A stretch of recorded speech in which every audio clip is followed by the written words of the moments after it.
J'imagine que tout le monde est curieux à quel point ça crée une liaison entre le parent et l'enfant pendant la méditation guidée.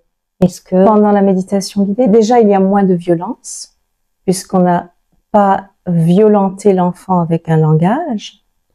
On ne l'a pas condamné, on ne l'a pas grondé. On est passé à des mots et ensuite à une méditation pour qu'il comprenne ce qui se passe. Parce que là où j'ai peut-être sauté une étape, Faturna, c'est que l'enfant ne comprend pas très bien le langage de l'adulte.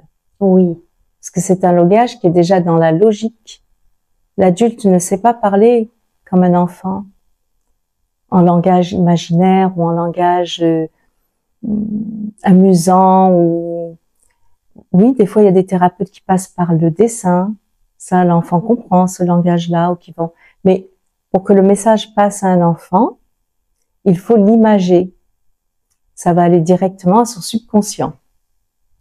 Et quand tu grondes un enfant et tu lui répètes des choses, ça va te prendre des années parce que tu es en train de répéter des mots qui n'ont pas de logique puisqu'il n'a pas encore introduit la logique. Tu peux lui introduire que un degré de logique qui est déjà intégré dans son système logique. Oui, l'imaginaire est le système de l'enfant, n'est-ce pas? Exactement, et du subconscient. Le subconscient aussi travaille sur ce qui est abstrait. C'est nous qui avons créé la langue, l'humain, mais on a pris... En fait, c'est comme si tu prends quelqu'un qui peut te lire un livre très rapidement parce qu'il visionne la page et il a compris le sens. Comment on appelle ça? La lecture rapide. La lecture rapide, oui. Oui, il ne lit pas chaque mot. Oui. Il a pris l'image. C'est la lecture rapide. Le subconscient est en lecture rapide. Mais oui, plus que rapide. Plus que rapide, exactement. Plus que rapide. Exactement. Il prend toutes les informations que tu ne peux pas capter toi, ce qui se passe sur ton visage, dans tes yeux, sur ton, tout ça. Le subconscient l'a enregistré. Et les sensations, j'imagine. Toutes les sensations, voilà, même tes vibrations physiques, les miennes, tout est enregistré par le subconscient, sans compter toutes les autres missions qu'il est en train de faire à des allures incroyables qui nous échappent, puisque notre cœur bat, le sang passe, on est en train de respirer, etc., etc., etc. Tout ça se passe d'une manière totalement inconsciente. D'accord? L'enfant fonctionne en mode subconscient. Donc, il n'est pas trop dans le langage. Le langage, c'est des mots qu'on a mis, nous, humains, pour tirer l'information. Et donc, comme quand tu lis ton livre, maintenant, pour lire ta page, tu vas le lire « Je suis allée à la place du marché », pour lire toute l'information. Oui. Le subconscient, il fait tac, il a lu l'information. Voilà. L'enfant, il fait tac, il a lu l'information. Mais quand tu veux lui parler, tu dois lui ralentir dans des mots, le langage, lui expliquer, ça c'est noir, ça c'est rouge, ceci est vert. C'est compliqué pour l'enfant. Mais petit à petit, effectivement, il faut qu'il l'apprenne, puisqu'il faut qu'il détaille les choses pour se faire comprendre. Il ne peut pas te parler télépathiquement. Tu n'as pas développé cette capacité. D'ailleurs, on le perd, la capacité. Exact. Exact. Il peut capter, mais il peut pas retransmettre. On le perd, mais c'est toujours là. Hein. Bien sûr, c'est pas perdu. On a perdu la prise de conscience qu'on est télépathique, mais c'est pas perdu, c'est là. Oui. C'est parce que justement, on se formate tellement à être dans le langage, par exemple, qu'on n'a pas capté. Nous sommes bien formatés. Hein. Oui. Très bien formaté, mais il faut quand même qu'on s'adapte. Autrement, comment je vais parler au boulanger? Je voudrais une baguette. Remarque, on pourrait, mais ça c'est parce que tu peux faire des gestes. Mais comment tu vas dire quelque chose de subtil à quelqu'un sans passer par la langue? En général, ils ne comprennent pas. Et c'est très beau aussi qu'on est arrivé, nous, en tant qu'humains, à simplifier la langue du subconscient, parce qu'on l'a simplifié en le mettant dans la langue parlée comme ça. Autrement, on parlerait en symbole. Oui. Et déjà, on parle en symbole. Quand je porte ce vêtement, je te dis, je suis à l'aise. On parle en symbole. C'est ce qu'on a fait. Quand je croise les jambes, je parle en symbole. Quand je fais ça, j'ai parlé avec un autre symbole. Je dis, Fatuna, comment vas-tu? Ah ben très bien, merci. Bon, Nous sommes ravis d'être là. c'est un autre symbole que je t'ai présenté. D'accord? Bon, donc l'enfant, quand tu le regardes, il est tout naturellement, il n'a pas de geste qu'il a inventé, il n'a pas dit, tiens, je vais me croiser les jambes comme ceci, et je vais parler à Fatuna en symbole. Non. D'ailleurs, c'est pour ça qu'on le trouve angélique, parce que tout est nature, ça lui sort de tout comme ça, naturellement, l'émerveillement, le pleur, la crise. Après, il se reconditionne, on le dresse pour faire les choses avec la langue humaine. Donc, on revient au message, pourquoi la méditation guidée, c'est qu'on va retourner maintenant sur des symboles métaphoriques, on va dire, métaphoriques qui sont abstraites et qui regroupent plus d'informations.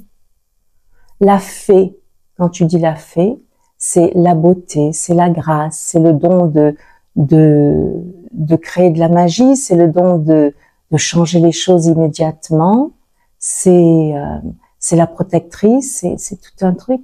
Donc quand tu commences à faire des poésies, et c'est très magique aussi. Voilà. Donc quand tu crées une histoire avec des symboles magiques, avec tu vas regrouper beaucoup plus d'informations et le subconscient va de l'enfant, qui déjà lui est beaucoup plus dans le jeu et dans l'imaginaire, va capter l'information. Vous parlez le même langage. Tu parles au subconscient de cet enfant, donc à cet enfant, tu traverses la barrière du langage. C'est merveilleux. Et des fois, l'enfant va te renvoyer peut-être lui aussi son propre, très souvent, un enfant à qui tu racontes une histoire qui est quand même quelque chose, va aussi te répondre de la même manière. Il va te parler avec ce même langage imaginaire. Et là, si tu écoutes bien, il t'a retransmis des informations aussi. Si tu laisses ton subconscient imprégné, puisqu'il a utilisé aussi une réponse, il va te dire, mais pourquoi il est allé à la rivière avec son seau? Pourquoi il n'a pas juste bu dans l'eau? Son imagination t'a répondu, en fait, peut-être que dans cette histoire, il fallait juste boire dans l'eau, pas besoin d'aller prendre un seau pour lui. Donc, je saute du coq à l'âne, mais il a aussi trouvé ses réponses, et dans l'imagination, il va trouver ses réponses. On a toujours été fasciné par le pourquoi de l'enfant. Oui. Mais ce qui est incroyable et impressionnant, c'est que tu as réussi à en faire quelque chose et tu mets en valeur ce pourquoi qui est très important. Et je pense que le fait d'écouter ces méditations guidées, notamment les parents avec les enfants dans ce voie et dans cette façon de raconter et de mettre dans l'imaginaire des histoires et puis de pouvoir s'endormir en paix, le pourquoi il est toujours là, et c'est comme ça qu'on comprend aussi qu'il faut donner le temps, il faut donner de l'espace pour pouvoir se poser, être ensemble et presque s'endormir en paix et se réveiller notamment dans cette nouvelle énergie chaque fois, chaque matin. Chaque matin. Parce que c'est pour le matin qu'on fait ça, donc pour renouveler. le renouveler, et c'est merveilleux. Oui, puisque le passage au sommeil, c'est le passage au subconscient. Ou d'ailleurs, tu vas rêver de la manière que rêvent les enfants, avec des symboles. Tu ne rêves rarement, tu te rappelles une conversation que tu as eue dans ton rêve. Est-ce que tu te rappelles d'une conversation que tu as eue dans ton rêve? Une conversation. Ou quasiment pas. Quasiment pas. Des fois, on peut entendre des mots qu'on a rêvés, mais bon, ça n'existe pas dans le rêve. Et c'est pareil. Donc là, on est vraiment le subconscient. Il travaille avec des symboles, des métaphores, des images. Donc quand tu vas rêver la nuit, tu vas revoir des actions qui vont être transformées d'une certaine manière parce que le subconscient est en train de travailler pendant que tu dors, en train de recadrer les choses, mais il ne le fait pas avec le langage. Oui. Oui. Il le fait avec des métaphores, des images, des symboles. Et c'est ce qu'on fait en méditation guidée. On utilise des images, on provoque des visions, on amène un enfant dans un endroit féerique, dans un paysage féerique pour l'amener dans le calme. Tu vas sûrement, plus tu écoutes, avoir plus de ce genre de paysages qui vont apparaître dans tes rêves au moment où tu t'endors. Des paysages magiques et de calme et de paix. Ça veut dire que ton âme rentre dans un lieu de paix magique. Il a absorbé cette paix. À la maison. À la maison. Malgré tout ce qui a pu se faire dans la journée, qui a pu l'impacter, qui l'a peut-être touché émotionnellement, malgré les déchirures, au moment où il va s'endormir en ayant écouté des méditations guidées, c'est comme si tu filtrais tout ce filtre et son rêve devient plus apaisé. Tout dépend. Il peut aussi avoir des cauchemars, mais en tout cas, il a intégré l'information. Il en a pris conscience avant de s'endormir. Moi, il y a une chose c'est important, je pense, de savoir comment il faut amener l'enfant à la méditation guidée ou pas. Et est-ce que tu crois que c'est une bonne idée d'imposer à l'enfant la méditation guidée? C'est une bonne idée, ça? Ou quelle approche avoir pour que l'enfant apprenne ce que c'est ou pour que l'enfant puisse faire de la méditation guidée? En général, on n'a jamais besoin d'imposer quoi que ce soit à un enfant. Parce que, oui, franchement. Ça commence très bien. Ouais, non, parce que si ça lui plaît et ça lui parle,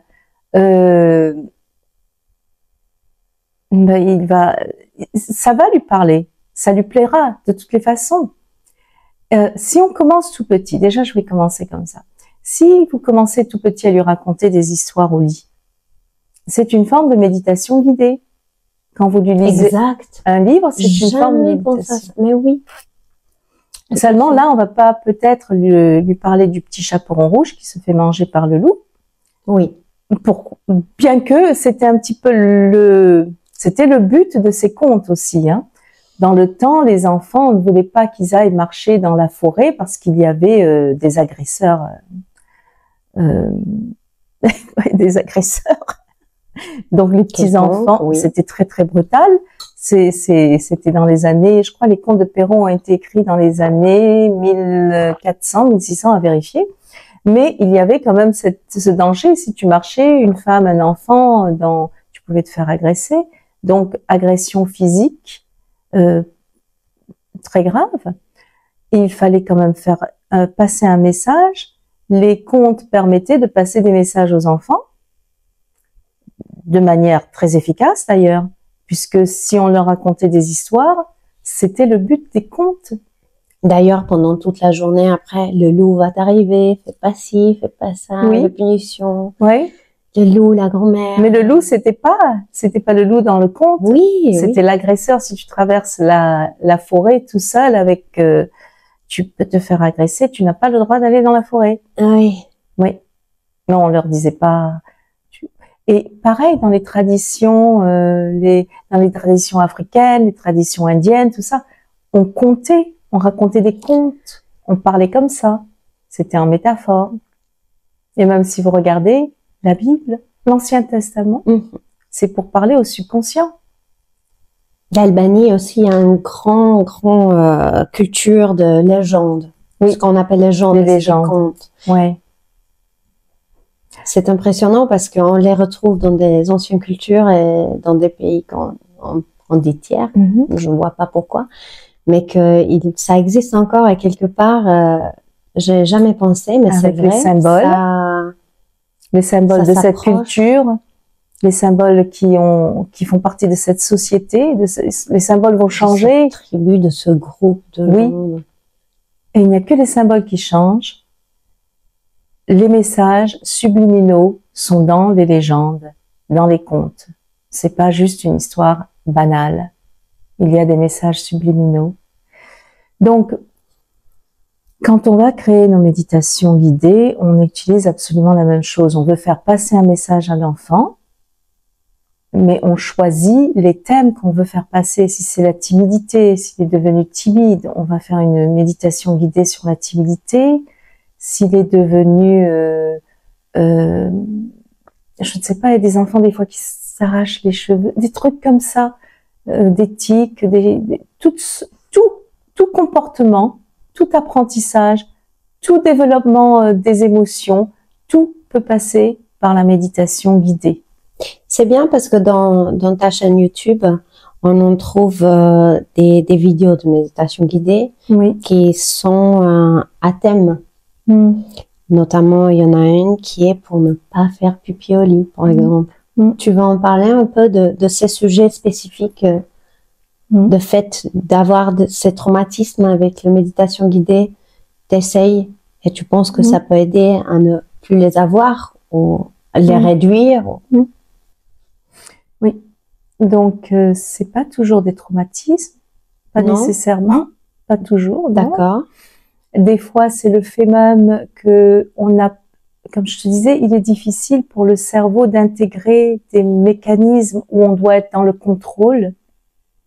Donc, prendre le contrôle de soi-même, c'est un apprentissage.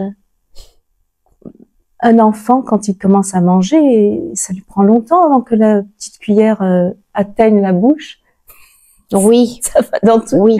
Il y a un contrôle, il y a un réflexe qu'il faut mettre en place entre l'envie que l'enfant a, parce qu'il a fait une observation, il a vu que c'est comme ça, il a envie, ça l'amuse, il veut y arriver. Mais que ce soit marcher ou autre chose, c'est par la répétition qu'il va y arriver. Il ne se lassera pas jusqu'à ce qu'il arrive d'ailleurs. Sauf si, effectivement, il peut y avoir traumatisme, c'est que au fur et à mesure qu'il entraîne son cerveau dans la répétition à prendre conscience du geste, pour que le geste devienne automatique, s'il y a eu blessure et honte, ça peut perturber et allonger l'apprentissage. Parce que si à chaque fois que tu tombes, on te dit « mais quelle idiote !» Mais enfin, mais tu vas jamais apprendre. On ne dit pas ça d'ailleurs à un petit enfant qui essaye de marcher. On lui dit « mais espèce d'idiot, lève-toi ! Tu ne sais pas marcher, tu n'as pas honte !» Commence à marcher. On sait, on a très bien compris que l'enfant ne sait pas comment marcher. On est patient. Mais pour faire pipi au lit, ça devient un problème. Là, on commence à le juger. Est-ce qu'il y a-t-il une astuce pour pouvoir faire en sorte que l'enfant écoute la méditation dans le calme, dans le silence? Y a-t-il une manière de pratique de l'approche quand on met le vidéo ou l'audio et on t'écoute en train de faire de méditation guidée? Qu'est-ce qu'on fait? On le laisse comme ça ou il y a une façon de faire? Mais comme je te disais tout à l'heure, c'est que tout comme tu l'introduis l'enfant à écouter des contes ou des histoires, ça lui plaît. Donc tout simplement, un enfant qui commence depuis le début à écouter des méditations guidées n'a aucun mal parce que ça lui plaît, ça l'absorbe, c'est son monde, il adore. C'est son monde, il n'y a pas de problème. Si maintenant cet enfant n'a jamais écouté de méditation guidée, ce qui pourrait être le cas, que c'est un enfant qui est très turbulent et qui ne veut pas, ou alors si vraiment c'est un thème qui ne le concerne pas, tu ne vas pas donner à un enfant à écouter les draps mouillés, la méditation en question, alors que c'est pas du tout son cas, ça va l'ennuyer, c'est comme si tu lui racontes une histoire, ça l'ennuiera, d'accord? J'imagine qu'il faut pas imposer les enfants rien du tout. Il faut pas imposer rester dans le calme. J'imagine que ça vient tout seul, puisque toi, comme tu as dit tout à l'heure dans notre échange, c'est que les contes et la méditation, c'est quelque chose de naturel chez l'enfant. Alors moi, ce que je me pose comme question, c'est que comment on fait pour ces parents-là qui pensent que quelque part, la méditation peut être de la manipulation et ce n'est pas une bonne idée? Parce que du coup, ça amène l'enfant vers quelque chose qui peut-être n'est pas sain pour l'esprit et pour l'inconscient. Donc, comment gérer ces grands qui peut-être acceptent même pas leur enfant intérieur chez eux-mêmes? Alors, en règle générale, un parent qui veut faire de la méditation guidée pour son enfant, il est aussi dans ce genre de choses-là. Il comprend la nécessité. Oui, il est quelque part éveillé. Éveillé, absolument. Et surtout, on espère qu'il a compris que le système, la manière dont fonctionne le monde, l'enfant est déjà hypnotisé par plein de choses toute la journée. Donc, il est hypnotisé à l'école, il est hypnotisé par même le parent qui regarde la télévision est en état d'hypnose, il est en transe.